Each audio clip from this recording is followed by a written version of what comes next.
नमस्कार दोस्तों, भारत एक सोच देख रहे हैं आप। तो दोस्तों, वही हुआ जिसकी चर्चाएं पिछले काफी दिनों से चल रही थीं। कैसरगंज सीट से ब्रजभूषण शरण सिंह का टिकट कट चुका है। भारतीय जनता पार्टी की तरफ से जो लिस्ट जारी की गई है, उस लिस्ट में दो नाम सामने आए हैं। पहला नाम रायबरेली से सामने आया, दिनेश प्रताप सिंह का, और दूसरा नाम सामने आया कैसरगंज लोकसभा सीट से करण भूषण सिंह का। जी हाँ, करण भूषण सिंह ब्रजभूषण शरण सिंह के बेटे हैं, छोटे बेटे हैं। दोस्तों, आखिर क्यों भारतीय जनता पार्टी को ब्रजभूषण शरण सिंह का टिकट काटना पड़ा और क्यों बीजेपी को ब्रजभूषण शरण सिंह के बेटे को टिकट देना पड़ा, इसी के बारे में हम आपको अपने इस वीडियो में बताने जा रहे हैं। तो दोस्तों, करण भूषण यूपी कुश्ती संघ के अध्यक्ष हैं और भारतीय कुश्ती संघ के उपाध्यक्ष भी थे, लेकिन पिता के अध्यक्ष पद से इस्तीफा देने के बाद इन्होंने भी पद छोड़ दिया था। कैसरगंज में 3 मई को नामांकन की आखिरी तारीख है और उससे ठीक एक दिन पहले बीजेपी ने करण भूषण सिंह को चुनावी मैदान में उतार दिया है। अब शुक्रवार को करण नामांकन करेंगे। दोस्तों, करण भूषण डबल ट्रैप शूटिंग के नेशनल खिलाड़ी रह चुके हैं। उन्होंने गोंडा में अपने पिता के नंदनी कॉलेज से ग्रेजुएशन किया है, ऑस्ट्रेलिया से बिजनेस मैनेजमेंट की पढ़ाई की है। अभी वो उत्तर प्रदेश कुश्ती संघ के अध्यक्ष हैं और अब टिकट मिलने के बाद पहली बार चुनावी मैदान में अपनी किस्मत आजमाने जा रहे हैं। ब्रजभूषण शरण सिंह के बेटे को टिकट देने के पीछे की कई वजह हैं। क्या है दोस्तों, वो भी जल्दी से उसके बारे में हम आपको बताने जा रहे हैं। पहली वजह, पार्टी को यह आशंका थी कि ब्रजभूषण का टिकट काटने के बाद ठाकुर बिरादरी में नाराजगी और भी ज्यादा देखने को मिल सकती है। कैसरगंज के अलावा ब्रजभूषण शरण सिंह का आसपास की सीटों पर अच्छा खासा प्रभाव है। कौन कौन सी वो सीटें हैं और वहां पर ठाकुर बिरादरी के कितने वोटर्स हैं, वो हम आपको बताने जा रहे हैं।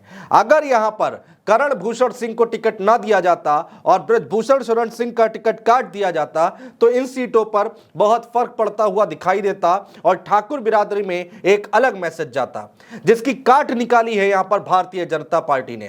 वो सीटें दोस्तों हम आपको बताने जा रहे हैं। सबसे पहले अयोध्या, जहां पर 10% ठाकुर वोटर हैं।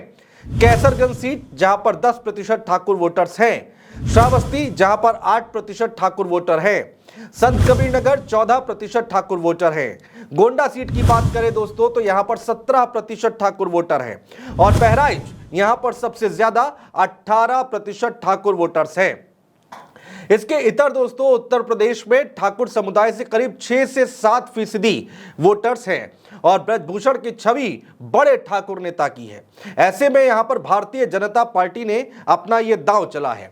बीजेपी ने यूपी में ज्यादातर सिटिंग सांसदों को टिकट रिपीट किया है, लेकिन गाजियाबाद से वीके सिंह का टिकट काट दिया और पश्चिमी उत्तर प्रदेश की 27 लोकसभा सीटों पर सिर्फ एक ठाकुर नेता को टिकट दिया गया है। ऐसे में कहा यह जा रहा है कि ठाकुर बिरादरी बीजेपी से नाराज बताई जा रही है। अब जातीय संतुलन के लिए पार्टी ने करण भूषण को चुनावी मैदान में उतार दिया है। इसके अलावा दोस्तों, ब्रजभूषण शरण सिंह के बेटे करण भूषण पर कोई दाग भी नहीं है, बेदाग हैं वो। करण भूषण ने विदेश में रहकर पढ़ाई की है, कुश्ती संघ से 5 साल से जुड़े हुए हैं। इसलिए कहा यह भी जाता है कि युवाओं में उनकी, खासकर यादवों और ठाकुरों के बीच अच्छी खासी पकड़ है, अच्छी खासी पैठ है।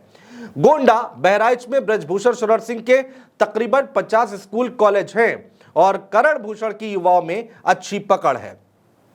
दोस्तों, पिता का टिकट काटकर बेटे को टिकट देने के पीछे बीजेपी ने एक तीर से 2 निशाने लगाए हैं।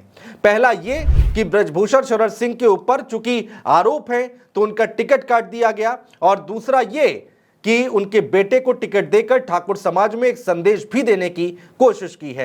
यानी एक तरफ जिनके ऊपर दाग है, जिनके ऊपर आरोप लग रहे हैं, उनको टिकट नहीं दिया भारतीय जनता पार्टी ने, ये एक मैसेज दे दिया कि हमने देखिए किसी भी जिनके ऊपर आरोप लगे हैं उनको टिकट नहीं दिया है बीजेपी ने, और दूसरी तरफ उन्हीं के बेटे को टिकट देकर जो जाति समुदाय है, ठाकुर समाज है, उनको मैनेज करने की कोशिश की है। अब बीजेपी का यह दांव जमीन पर कितना काम करता है, ये तो दोस्तों 4 जून को ही पता चलेगा। बहुत शुक्रिया।